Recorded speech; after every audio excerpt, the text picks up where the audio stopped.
gloria a Dios por la oportunidad que hemos tenido de estar estos 3 días hablando de un tema que, aunque usted no lo crea, la iglesia lo dejó de hablar. A mí me invitaron a Detroit, Michigan, a un congreso escatológico, y una de las conferencias era el regreso de Cristo y el rapto de la iglesia, y había gente cristiana que cuando se terminó me habían dicho: a nosotros nunca nos habían hablado de esto. ¿Por qué? Pues porque se hace un poco más atractivo hablar de otras cosas, predicar otras cosas. Y hay una tendencia de que si hablamos lo que tenemos que hablar, pues algunas personas se desaniman y se van a ir. Y entonces, para entretenerlos, pues hablamos lo que la gente quiere. Y es un error garrafal. La iglesia no está para entretener a la gente. Para eso hay circos, conciertos y otras cosas. La iglesia está para trazar la palabra por el centro y que la gente se alinee en su vida con el Señor, para que pongan el orden en su vida, ¿verdad? Y puedan entrar en ese gozo espectacular que Dios siempre ha tenido para nosotros. Yo vengo de una familia bien cristiana. Me río porque antes de nacer en casa ya había gente que eran pastores. Mis abuelos, los dos, paterno y el materno, eran pastores de los discípulos de Cristo. Abuelo Herminio, quien ministró y conoce a los pastores, a Pablo y a Wanda, Dios lo usó hasta resucitando muertos. Su nombre y su testimonio está en libros de este país, pioneros del Pentecostés se llama, para la década de los 30, don Herminio Narváez. Mis tíos, Daniel, Herminio, Johnny, Sammy, mi papá, Isaías, mamá era una mujer de Dios, ya se fue con el Señor. Y entienda que en casa, cuando la gente se reunía, no había tiempo para hablar de las grandes ligas, ni para hablar de baloncesto, ni de esas cosas. Se hablaba de Biblia. Y cuando yo he crecido y Dios me ha dado oportunidad de regresar en este tiempo de mi vida, encontré un vacío gigantesco en muchos lugares en términos de la palabra. Y juntamente con otros hermanos y hermanas que Dios también ha levantado, porque no hay ministerios exclusivos ni únicos, hemos estado trayendo al pueblo pan. Y la insistencia de volver a las raíces, de volver a la troncal, de volver a la palabra, de volver a Cristo, porque los tiempos se hacen difíciles y no vamos a sobrevivir con cuentos de camino. No vamos a sobrevivir con teorías, ni siquiera con teologías. Vamos a sobrevivir si estamos pegados al Señor y llenos de su Espíritu. Ayer estábamos de gira, nos fuimos con el Señor a encontrarnos con Él en los aires.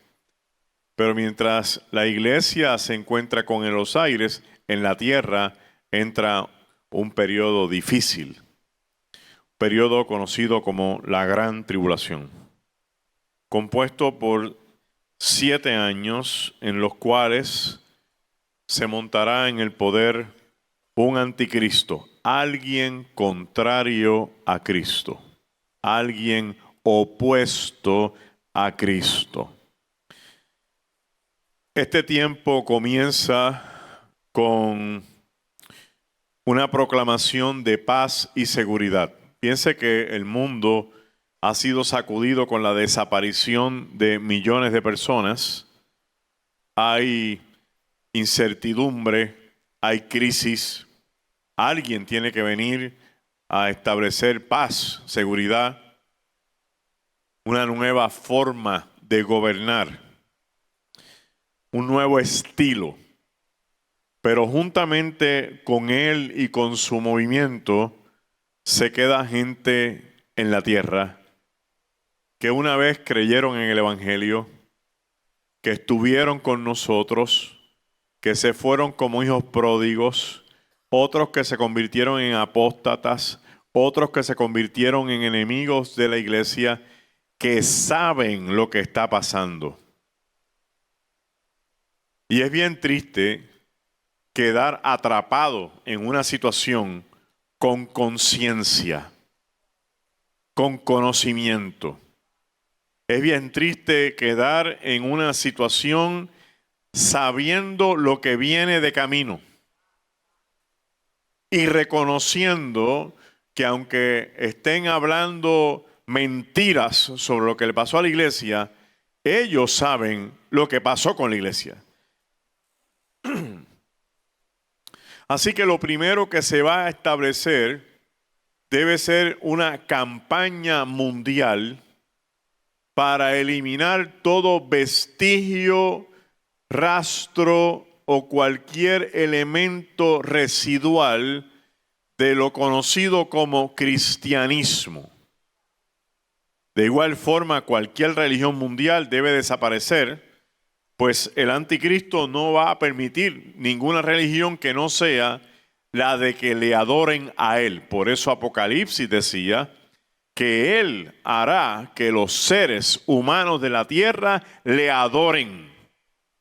Y dice que lo van a adorar. Por tanto, si lo van a adorar a él, no hay espacio para Mahoma, no hay espacio para Buda, no hay espacio para Alá, para Confucio y mucho menos para Cristo. Llegará al poder y perseguirá, después de violar un acuerdo de paz en el Medio Oriente, desatará una persecución contra los judíos que se quedaron. Y también contra los creyentes que se quedaron. ¿Por qué? Porque él va a establecer un nuevo orden político, religioso, socioeconómico, donde los creyentes que alguna vez fueron creyentes y se quedaron, saben que tienen que someterse a eso, pero al someterse implica ceder su vida al anticristo que le imposibilitará salvarse en la gran tribulación y por lo tanto ellos sabrán quiénes son. Y no se lo van a hacer fácil. Para eso se establecerá un nuevo orden mundial. Yo no sé si usted ha estado cerca de las noticias en los últimos 20 años.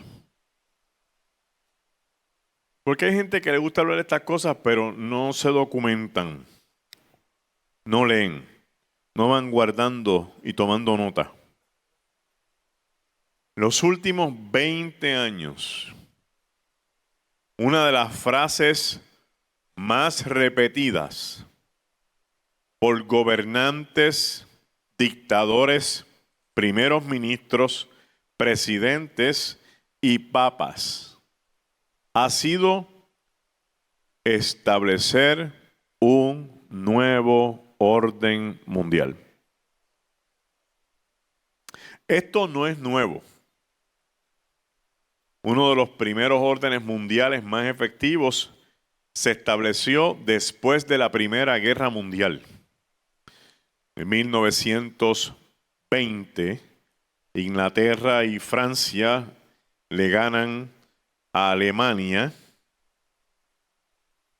y derrocan el movimiento de los turcos otomanos en el Medio Oriente.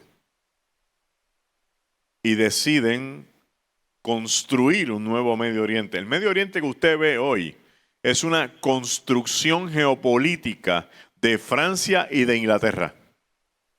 ¿Por qué? Porque los franceses y los ingleses, después que las 13 colonias en el 1776 los expulsan del Nuevo Mundo, y Francia, después que pierde la Revolución Francesa en el 1789, se dedican a conquistar pueblos en África, Indonesia, Nueva Zelanda, Australia, India, y todo lo hacen por barcos, teniendo el Medio Oriente, que les es más práctico caminar por el medio, pero ahí están los turcos otomanos que no nos dejan pasar.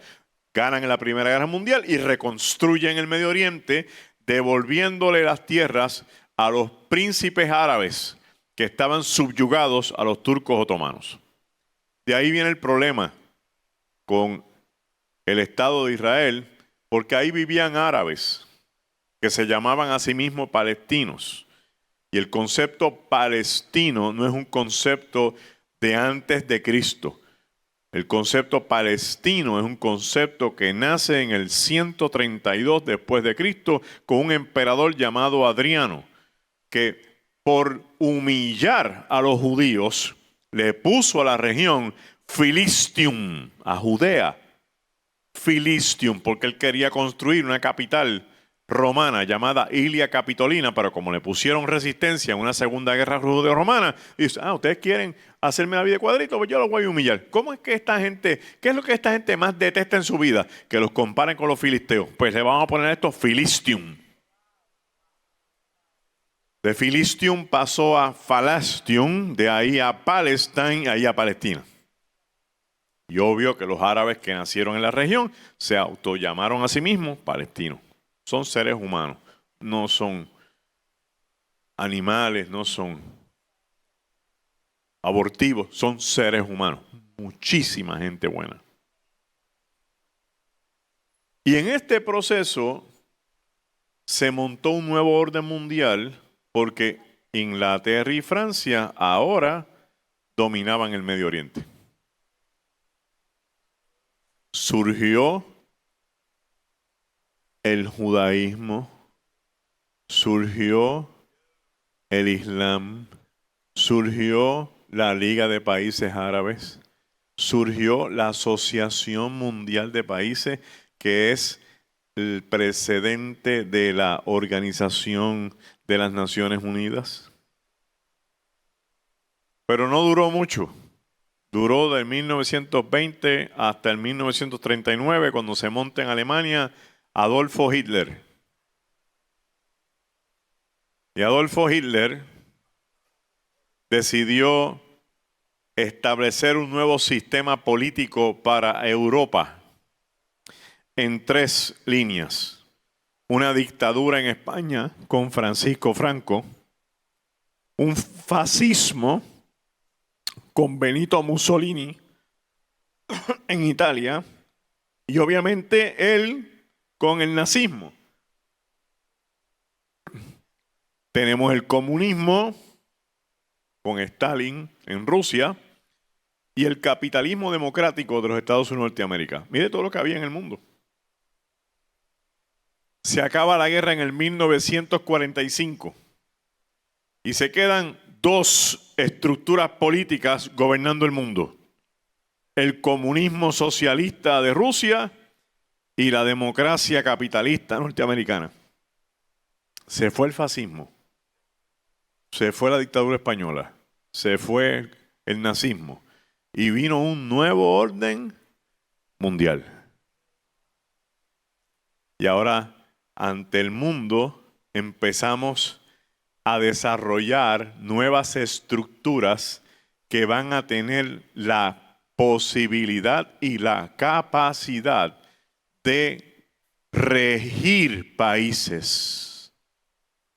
Surge la Organización de las Naciones Unidas. Algunos de los grandes científicos alemanes se los llevan para Estados Unidos, los indultan, les dan inmunidad. Se funda la CIA, que los primeros experimentos de la CIA eran experimentos sociales, y cuando hay experimentos sociales es porque el ser humano es el objeto del experimento. Se funda la NASA, se funda la Organización Mundial de la Salud, y ahora tenemos estructuras que no están centradas en un solo país, pero tienen representación de todos los países, con poder para determinar qué deben hacer los países. Y eso es restarle a un Estado su poder. Mientras el mundo en mayo estaba mirando para allá la pelea entre Rusia, Ucrania, la OTAN, qué sé yo, la Organización Mundial de la Salud estaba llevando a cabo una votación para que todos los países del mundo le entregaran a la organización la facultad de ser ellos los que decidan qué hacer en caso de una próxima pandemia. Gracias a Dios que no prosperó. Pero la Organización de las Naciones Unidas, el 15 de septiembre del 2015, estableció que iba a haber una nueva agenda para el 2030. Y va todo dirigido a un gobierno mundial. Ahora la van a extender porque las luchas que hay en el mundo, llamadas las luchas globalistas, no han permitido el adelanto que se esperaba de la agenda. Todo esto para decirle que nosotros hemos sido producto o víctima o participantes de nuevos órdenes mundiales, pero viene uno camino a la gran tribulación que tendrá un nuevo orden político dirigido por este anticristo, un nuevo sistema religioso donde el ser humano es el centro de la religión. ¿Para qué? Para que los ateos también puedan participar y negar la existencia absoluta de Dios. Ya eso está pasando, ¿sabe? No se crea que eso va a haber de la noche a la mañana. Y eso viene estableciéndose. La ideología de género está planteando que usted es lo que usted quiere hacer. Pues entonces ahí no hace falta Dios. Hay una diferencia bien grande entre la fe y pensar positivamente y la doctrina del positive thinking. La doctrina del positive thinking lo que plantea es que usted con su mente puede ejercer un poder de tal manera que si usted piensa positivo en aquello que usted quiere y desea, con su esfuerzo mental, usted lo puede atraer para usted. En esa fórmula, Dios no está. Perdón. La fe plantea que yo creo en un Dios todopoderoso que de amarme va a querer lo mejor para mi vida. Y yo lo pido y Él me lo da conforme a su soberana voluntad. No porque me quiera negar algo. A veces me dice que no para protegerme. No es que no tenga fe, es que Él ve mejor que yo. Pero eso no me limita a yo tener un pensamiento saludable bueno. Pensar bien ayuda a fortalecer la fe. Porque es parte de poder interpretar a los que aman a Dios. Todas las cosas le obran para bien. Para eso usted tiene que pensar bien. Este profesor de seminario era un hombre que era un artista pensando bien. Y a todo le encontraba algo bueno. Y un día un estudiante llegó diciendo: profesor, no he podido llegar a tiempo porque la lluvia me asaltó en el camino. Y dice: ¡ay, la lluvia! ¡Wow! ¡Qué espectacular! ¿Cómo nos ayuda? ¿Cómo limpia los postes, los árboles? ¿Cómo limpia los ríos que llegan hasta el mar? Bendita lluvia. Otro día llegó otro estudiante y dijo: profesor, se me atrasó llegar a la clase porque tuve un accidente. ¿Usted está bien? Sí, estoy bien. Bendito accidente. Pero ¿cómo que bendito accidente? Usted no tiene idea de que Dios lo pudo haber librado. Pudo haber sido peor. Eso es pensar bien. Pero los estudiantes estaban por el techo y decidieron hacer una pequeña convocatoria.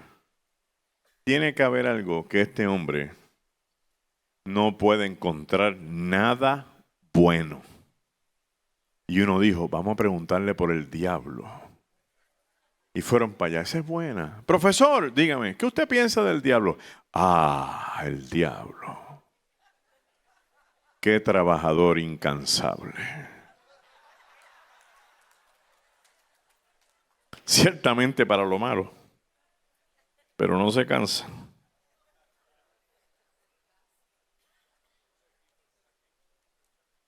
Cuando se establezca este tipo de orden y de sistema, para poder tener control sobre todos los seres humanos, hará falta un sistema de informática y telecomunicaciones para poder rastrear a la persona.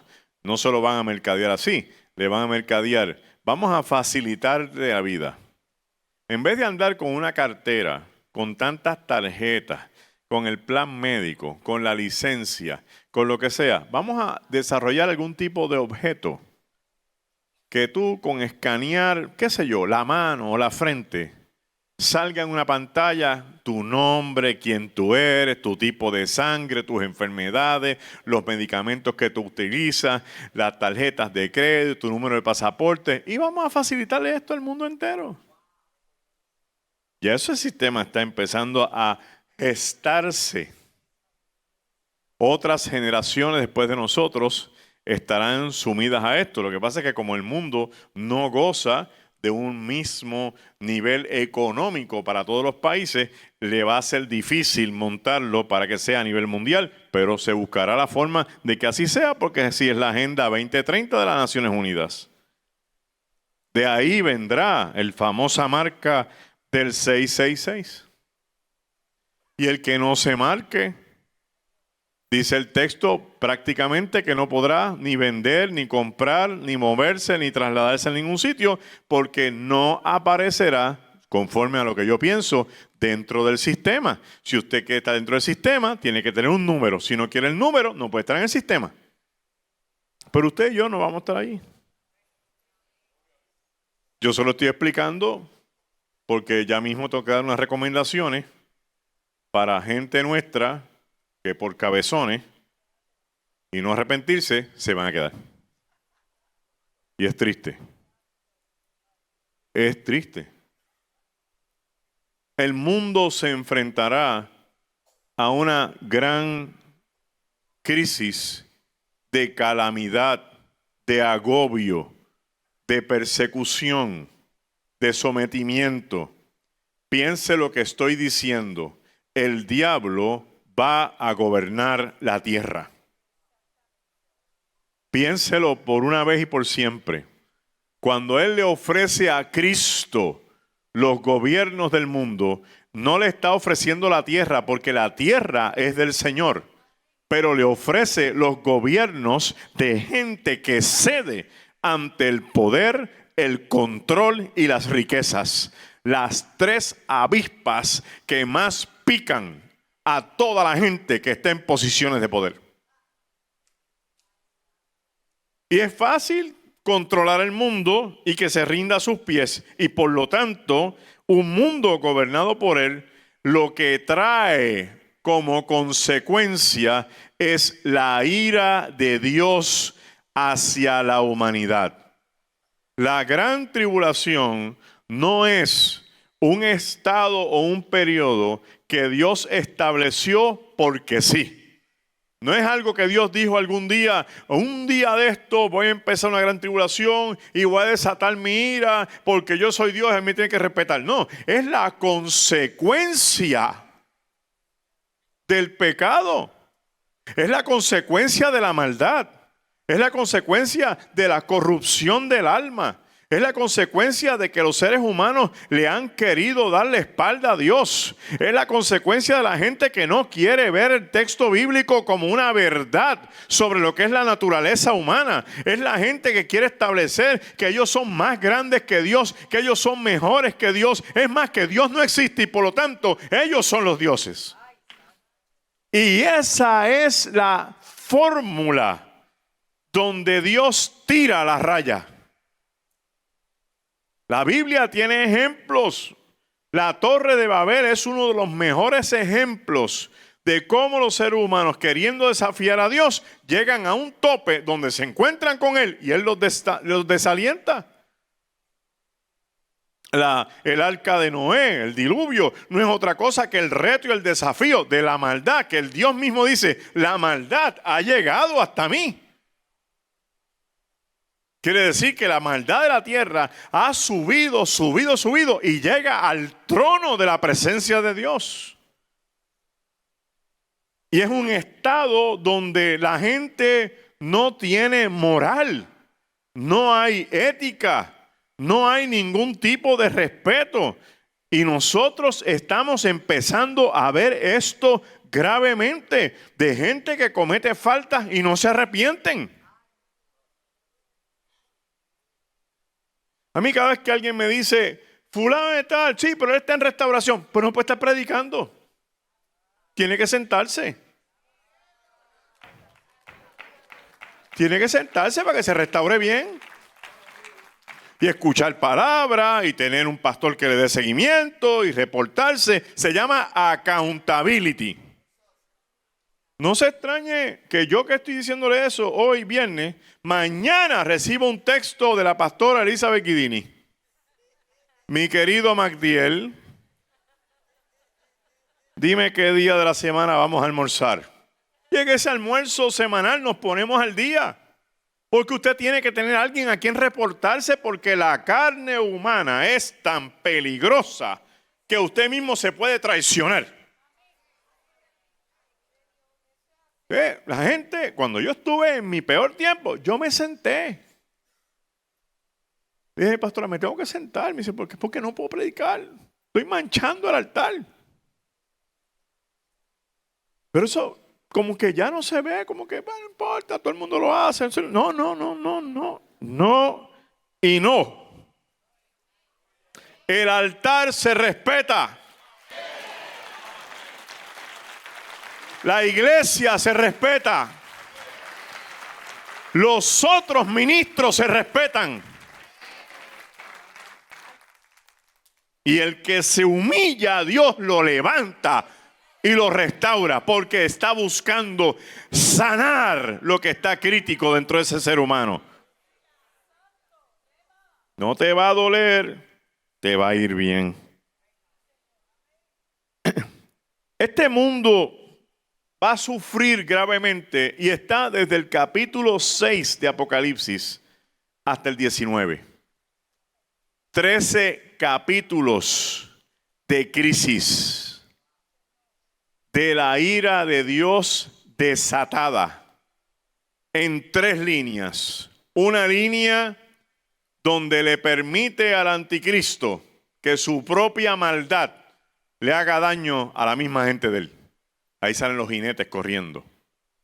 Una línea donde el mismo Dios mueve las constelaciones y la naturaleza para crear caos sobre la tierra. Y una línea donde el mismo Dios, dando órdenes, empiezan a acontecer graves situaciones contra el falso profeta, contra la bestia y contra el anticristo. Es un tiempo de violencia.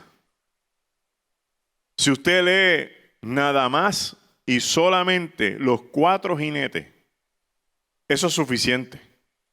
Y después de eso quedan 3 sellos, 7 trompetas, 7 copas y la ira de Dios, los ayes de Dios.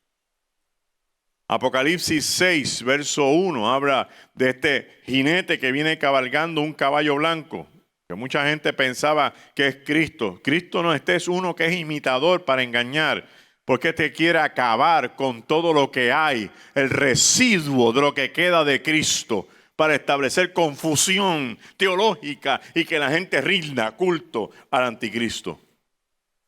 Sale un segundo jinete que tiene una espada en la mano. Y antes decíamos que este era el espíritu de la guerra, pero dice el texto bíblico que tiene facultad para quitar la paz en los seres de la tierra. Para quitar la paz no hace falta tener guerra. Con crear noticias de histeria es suficiente. con manipular a la gente, diciéndole cosas que a veces son hasta falsas o medias verdades. Los confunden, los mueven de un lado a otro. Un tercer jinete que sale cabalgando con una balanza, que le hablábamos antes que era el jinete del hambre, pero dice que hay comida. Lo que pasa es que no hay para todo el mundo y no todo el mundo la puede comprar. Y después otro que salta y crea un caos sobre la tierra para que las bestias y los animales de la tierra ataquen a los seres humanos y la muerte sea sobre todos ellos. ¿Quién puede vivir ahí? ¿Quién puede vivir? Y eso es empezando. Le dije que es del capítulo 6 al 19. Por ahí para abajo lo que viene es Troya, como decía mi abuela. Difícil por demás. Si usted sigue buscando, se va a dar cuenta que la gran tribulación, Dios aprovecha y busca la manera de que el remanente del pueblo judío se arrepienta. De ahí los 144,000 sellados, que no son testigos de Jehová, porque dice en blanco y negro que son de las tribus originales de Israel. Y si usted le están vendiendo la idea de ver si usted tiene sangre judía, no gaste chavo en eso. Si usted es puertorriqueño, menos todavía. Usted tiene más sangre que una morcilla de naranjito. Es que es una mezcla aquí que es una cosa increíble. Entonces, tengo 2% de sangre judía. Que te salva es la sangre de Cristo. Es la única que salva. No te ven esos cráneos, estas cosas, porque no vas. No vas para ningún lado. Lo segundo que busca el Señor es aquellos que se quedaron, que son gentiles, tratar de ver cómo dentro de toda esta amalgama de situaciones logra traerlos para que se arrepientan. El fin último de Dios es salvar. El ser humano es el que busca la forma de cómo perderse. Juan 3:17 lo plantea así, porque no envió Dios a su Hijo a condenar al mundo, sino a que el mundo fuera salvo por él. Porque el que no ha creído ya se condena a sí mismo.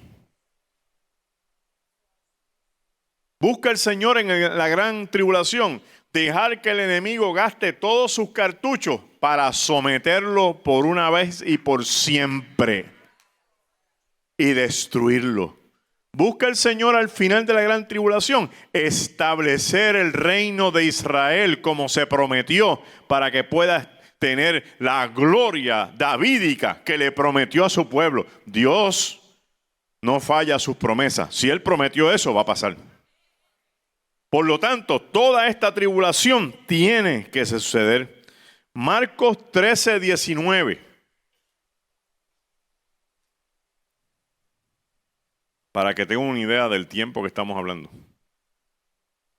Porque aquellos días serán de tribulación cual nunca ha habido desde el principio de la creación que Dios creó hasta este tiempo, ni la habrá. Si usted analiza ese texto, está diciendo que la peor tribulación que usted haya vivido en su vida no se compara con el tiempo que viene del final para los que se queden. Ahora bien, podemos seguir hablando toda la noche de la crisis, pero yo no vine a hablar tanto de crisis. Yo quiero que hablemos qué vamos a hacer. ¿Qué haremos? Uno, y te lo digo con todo mi corazón, vive con intensidad lo que tú crees. Todos los días,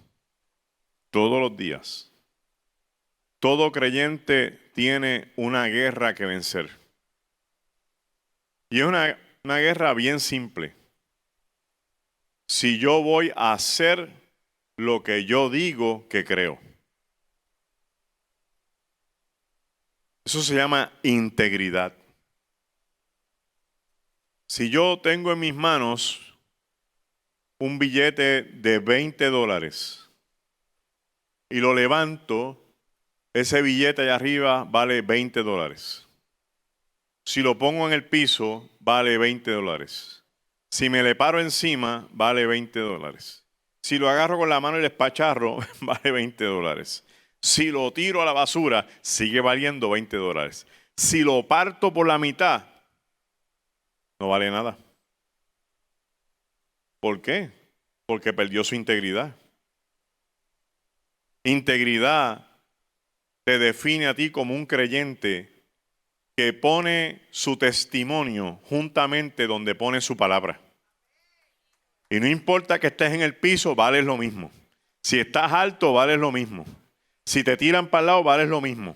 Si te esparrachan, vale lo mismo. Nadie puede hablar de ti si tú eres íntegro. Pero si dejas que las situaciones te partan, no vas a valer lo mismo.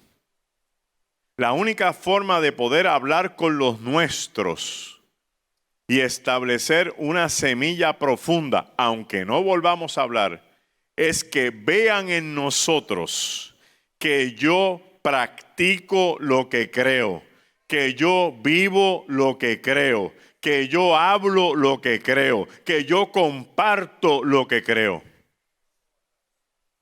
Mire este ejercicio. Si Cristo es la persona más importante de su vida, dígame cuáles fueron los últimos 3 temas que usted más habló en las últimas 3 semanas con la gente que más usted conversa. Obviamente, las elecciones. Las de aquí y las de Estados Unidos. La guerra de Ucrania. Lo que pasa en el Medio Oriente. Y qué sé yo cuántos otros temas. ¿Por qué Cristo no fue uno de los temas que más utilizamos para hablar en los últimos días?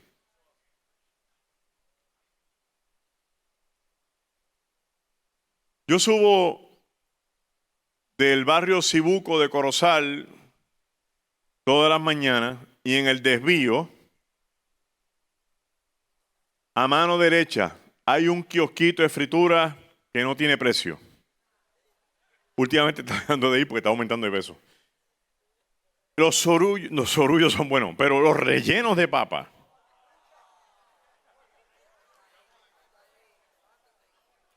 son de papa y carne llenos por dentro, pero son tostados por fuera. Parece como si fuera la mezcla del bacalaíto. Entonces, usted lo que hace es que le hace un pequeño orificio y con un tenedor se come primero la papa con la carne y después esos tostaditos afuera. No tiene precio.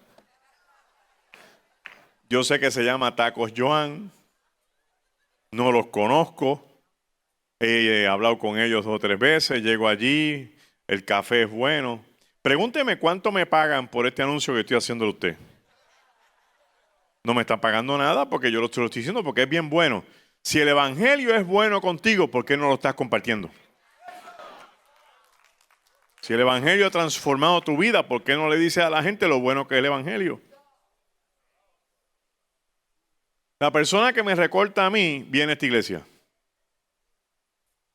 Llama a Edwin Álvarez, está por ahí.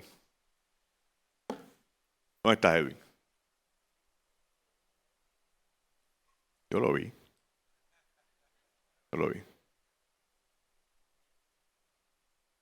Me recorta como en 3 minutos. Porque aquí no hay mucho pelo. Pero es el mejor que me recorta. Pero me tardo media hora. Por lo que hablamos. Él me comparte su testimonio, él me dice las cosas que Dios está haciendo en su vida. Pero algo que a mí me llama la atención es que este hombre humilde llega Juan del Pueblo allí. Él me lo presenta. Este es el pastor Magdiel. Y si él sabe que el individuo tiene una necesidad, él dice, vente, vamos a orar con él en la barbería.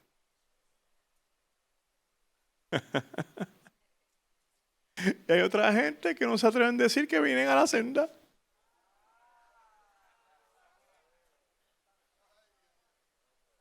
Dice, ¿por qué? Pues porque a veces, ¿verdad? Me dicen algo de la pastora. Y yo, mire, ¿usted está o no está?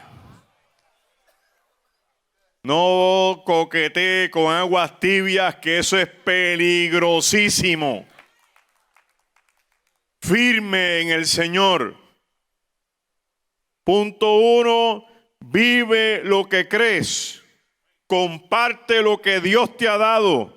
Ministra como Dios te ponga. No importa si es en la iglesia o fuera de la iglesia. Tú eres un embajador del reino de los cielos.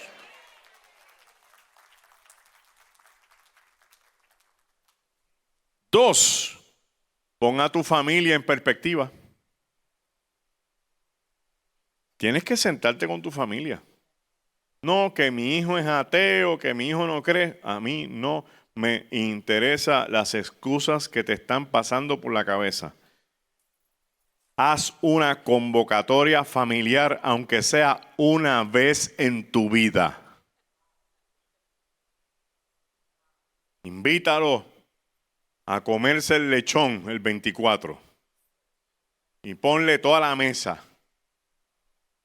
Ten el valor de darle gracias a Dios porque están reunidos. Y cuando termines, dile, tengo algo que decirles. Hazlo porque no lo has hecho nunca. ¿Tú crees que van a venir a la iglesia porque tú vienes a la iglesia? No funciona así. ¿Tú crees que van a venir a la iglesia porque alguien los va a predicar? Pero es que tú nunca le has dicho en lo que tú crees. Tienes que sentarte con ellos y decirle, quiero que me regalen 3 minutos. Yo quiero decirles a ustedes qué yo creo y por qué yo creo lo que creo. Y ponlo en bosquejo. 1, dile, yo creo en Jesucristo como Hijo de Dios y como Dios y como mi Salvador personal. 2, le entregué mi vida. Porque Cristo viene a buscar los suyos y yo me quiero ir con Él. 3, me congrego en tal iglesia porque allí yo alimento mi espíritu sobre lo que yo creo. 4, les estoy diciendo esto porque un día, si ustedes no se arrepienten, no nos vamos a ver más. Ay, varón, eso está bien fuerte, porque es que eso es lo que va a pasar. Tú no amas a tu gente. Tú amas a tu gente. Dile las cosas como son, según tú las piensas, según tú las crees. Porque no podemos venir a la iglesia, mejor con Cristo, mejor con Cristo. Y en la casa no estamos diciendo nada. Y para lo que viene de camino que te voy a aconsejar, esto es vital. Mis hijos saben que yo no predico el evangelio porque mi papá es predicador, porque mis tíos eran predicadores, porque mis abuelos eran pastores. Porque yo me encontré con Cristo. Y es importante que nuestra familia sepa dónde estamos parados con relación a la fe. Entre otras cosas, porque cuando escuchen a otra gente hablando de lo que usted le explicó, van a decir, wow, mami está en eso. Wow, eso es lo que cree papi. O sea, esto no es una cosa de un grupito allá en una reunión ni en una iglesia allá en Toa Alta. Esto es a nivel mundial. Háblale. Dile que tu libro de fe es la Biblia. Dile que tú crees en la obra del Espíritu Santo. Y dile algo sobre importante, que estás orando por ellos. Y que después de esa conversación, tú no los vas a hostigar. Porque ya le pusiste la semilla. Ahora el batón lo agarra el Espíritu Santo. Y el Espíritu Santo, te voy a decir cómo es que opera. Él necesita que tú pongas esa semilla, porque eso crea conciencia y se queda aquí taladrando en la mente de tu hijo, de tu esposa, de tu esposo, de tu nieto, de tu hermano, de tu primo, de tu vecino. Se queda ahí taladrando, taladrando, y el Espíritu Santo empieza a montar un andamio para acorralar a esa persona. y tumbarlo de rodillas para que se arrepienta gracias a la semilla que tú pusiste en el corazón. Así funciona. Que un predicador, en mis experiencias personales, gente que ha venido a una iglesia por primera o segunda vez, que me han detenido en la puerta y me han dicho, usted no me conoce, pero es increíble que usted predicando me tiró una radiografía. Y yo me río y digo, no fui yo. Ese Espíritu Santo hace tiempo viene trabajando contigo y taladrándote y maltratándote hasta que hoy viniste. Y el día de hoy ya te tenía preparado el mensaje. Pero la parte principal es la nuestra, sembrar. Le estamos dando más énfasis a cosechar que a sembrar. El que siembra posiblemente no vea ni la cosecha, pero su gloria es que dejó la semilla en el sitio correcto. Siembra, habla con sinceridad y mantente firme ahí. Una vez hagas eso, no hables mal de la iglesia delante de tu gente. Aunque estés diciendo la verdad. Si la iglesia es la novia de Cristo o la esposa del Cordero, ¿usted se imagina que alguien venga a hablarme mal de mi esposa? Y Magdiel, yo te quiero un montón a ti, pero tu esposa, tú sabes, ahí se acabó la situación. ¿Por qué? Mi esposo y yo somos uno. Entonces, ese soy yo. Ahora Cristo, que estén hablando mal de su esposa. ¿Usted entiende? Entonces, le hablamos mal a la gente de lo que pasa en la iglesia y después queremos que vengan. ¿Y qué nos van a decir? Esa es la iglesia que tú me dijiste. Está el bochinche ese montado. Y tú vas a irte con Cristo, con todo eso que me estás contando. No lo haga. Tampoco repita lo que otra gente dice. Póngale un stop payment a la gente. Cuando yo era pastor en Arecibo, vino una hermana a la oficina. Pastor, ¿tiene 5 minutos? Los tengo. Siéntese ahí.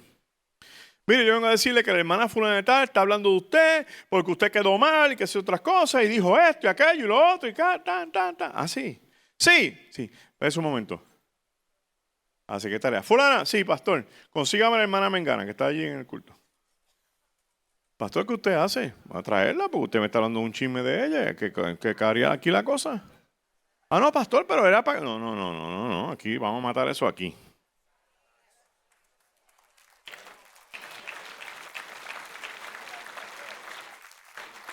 Pastor, cuando vio a la otra, poco se muere. La hermana vino a decirme que tú estás en crisis conmigo. No, porque yo le dije que fuera a ver a mi papá y yo fui a ver a tu papá. ¿Para qué tú no estabas? Estás enojada conmigo por algo que no es. Y si no hubiera ido, hubiera venido donde mí en vez de estar hablando de mí. Desde ese día, la gente decía, no le lleves chismes al pastor. No hablemos nuestras cosas con nuestra gente. Hazles saber a los tuyos que si se quedan en la gran tribulación, va a ser bien difícil sobrevivir. Explícale que los van a marcar. Explícale que los van a perseguir. Hazle saber que cuando los identifiquen como gente que conocía el Evangelio, aunque no se hayan arrepentido, se la van a hacer más difícil que a los que se sometan al mundo del anticristo. Prepara un inventario y dile, te voy a dejar unos chavitos y te voy a dejar una Biblia. Porque en el momento crítico donde yo deje esta tierra, te va a hacer falta para sobrevivir. y le va a marcar a usted los textos importantes para que se pueda agarrar de la presencia de Dios en medio de cualquier persecución y crisis que se desate en la tierra. Vele por su gente y haga algo responsable por ellos. Dile que la única forma de salvarse será creyendo hasta el fin y de frente ante el mundo del anticristo. Y que posiblemente, según la Biblia, eso le va a costar la cabeza. Yo no le estoy diciendo un invento. Eso es lo que está en la Biblia. Que van a desear hasta morirse y no los van a dejar, porque la idea es la tortura, el sufrimiento. Y es interesante, y dejé esto para explicarlo más al final, porque hay gente que cuando uno le habla de esto dice, por eso yo no creo en el rapto, porque es una doctrina escapista para evitar la crisis del final. No. Si yo creo en Cristo, yo estoy consciente de que si tengo que vivir una persecución y dar la vida por el Señor me va a ayudar a enfrentarlo como lo hizo con Pedro, como lo hizo con Pablo y como lo hizo con todos los demás. Yo no tengo por qué estar creyendo en algo para escapar de nada. Yo lo que creo es en una promesa de esperanza. Son dos cosas distintas. Yo creo que la iglesia está en la tierra para predicar el evangelio. Que la iglesia está en la tierra para evitar hasta donde pueda la manifestación del hombre de iniquidad. Que la iglesia está aquí para buscar la forma de que mucha gente se salve. Es increíble cuando usted se monta en un avión y va a otro país, cómo la gente está perdida, cómo la gente ya no reconoce a Cristo, cómo la gente está dejando de ir a la iglesia y de momento estamos mirando qué va a pasar. Pues le digo qué va a pasar. Va a haber un avivamiento de grandes proporciones, donde la iglesia se va a levantar y se va a despertar y va a ser perseguida, pero va a ser tan poderoso que no van a poder contra ella, porque va a haber milagros, señales y prodigios, porque la única forma de convertir a la gente que está llena de filosofía, que está llena de humanismo, que está llena de ateísmo, es una iglesia llena del poder del Espíritu Santo, que sin cuestión alguna pueda levantar un muerto del piso, que pueda levantar un paralítico de un sillón de ruedas, que puede volver la vida a un ciego. Contra eso nadie va a poder, y esa es nuestra fuerza, esa es nuestra herramienta poderosa, ese es nuestro momento y nuestro tiempo. Pero es importante que sepamos el tiempo que estamos viviendo y a lo que nos vamos a enfrentar, para no amilanarnos, sino meternos con el Señor, volver a los montes 2 y 3 días en oración, bajar llenos de la gloria de Dios, que nuestras vidas sean transformadas por el poder del Espíritu Santo, que la gente vea el cambio que Dios está haciendo en nosotros, que soltemos lo que no hace falta en el camino, que dejemos que Dios sea el que nos provea y nos diga qué va a hacer con nuestras vidas, que Dios llene nuestro santuario, que Dios atienda nuestras necesidades, que Dios cubra nuestras deudas para poder salir adelante a predicar este evangelio y traer las almas a los pies de Cristo. Convierte tu negocio en una estructura evangelística. Convierte tu área de trabajo en un lugar de misiones. Convierte tu casa en un oasis de bendición. Y te aseguro que el Señor te va a proteger, te va a proveer, te va a prosperar y no va a faltar, porque estás haciendo lo que Él le dijo a la iglesia que hiciera: predicar este evangelio. Necesitamos levantarnos con el poder del Espíritu Santo. Piénselo de esta otra forma. ¿A qué le teme el enemigo? Porque Él no es invencible ni todopoderoso. Es más lo que ruge que lo que araña.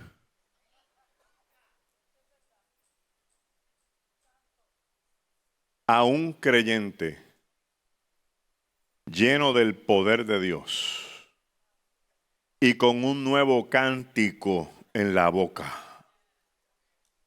que en vez de quejarse, en vez de estar lastimándose y lamentándose, esté dando gloria a Dios. A ese le tiene pánico. Y yo estoy seguro que se reúnen y dice, ¿fuiste donde fulana de tal? Sí, chico, pero se enfermó. Sigue cantando. La botaron del trabajo. Sigue adorando. Ahí tiene un hijo rebelde y ella sigue creyendo que Dios lo va a salvar. Y pues salte de ahí porque te vas a cansar porque ya te dieron contra el piso. Vete, búscate otro más débil por otro lado. Suéltalo. Entonces la iglesia necesita rebustecerse y fortalecerse. Siempre me acuerdo de don Florentino Santana. Don Florentino decía que la iglesia era una hilera de creyentes, todos uno al lado del otro, uno al lado del otro. Y que el diablo pasaba por las mañanas empujando. Este está duro, este está duro, este está duro. Y este está blandito, aquí que me voy a quedar yo. Y ese que encontraba debilitaba el resto de la hilera. No seas tú el eslabón débil. Que si el enemigo va a entrar por un lado, que no sea por ti. Que no sea por ti. ¿Y cómo lo hago, pastor? Aquí la enseñanza vital de la noche. Si usted cree que voy a leerle algo poderoso, estoy haciendo un aguaje.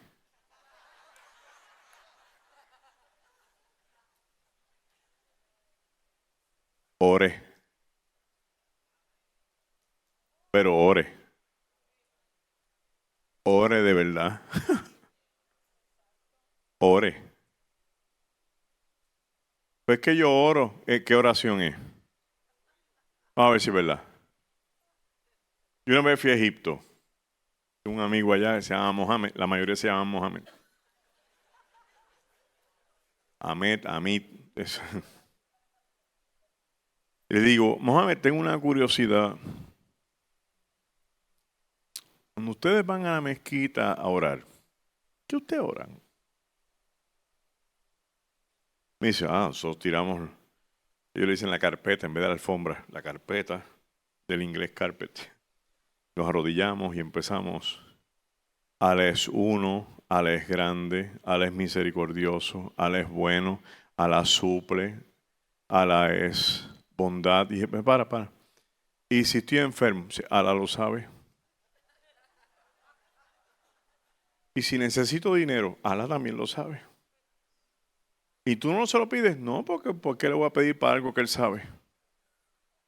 Yo voy allí a adorarlo y a gloriarlo. Llegué en crisis a casa. Cuando miré todas mis oraciones, Señor, súpleme, dame, pídeme, añádeme, bendíceme, sáname. Que no está mal, pero no encontré una, teniendo la verdad, donde yo me pudiera arrodillar y estudiar por lo menos media hora, adorando al Señor, invitándolo porque Él habita en esa adoración. Y ahí es que uno se llena de su poder y de su gloria. Cuando Jesús le dijo a sus discípulos que estos géneros no salen sino con oración y ayuno, no estaba hablando de los demonios, estaba hablando de ellos.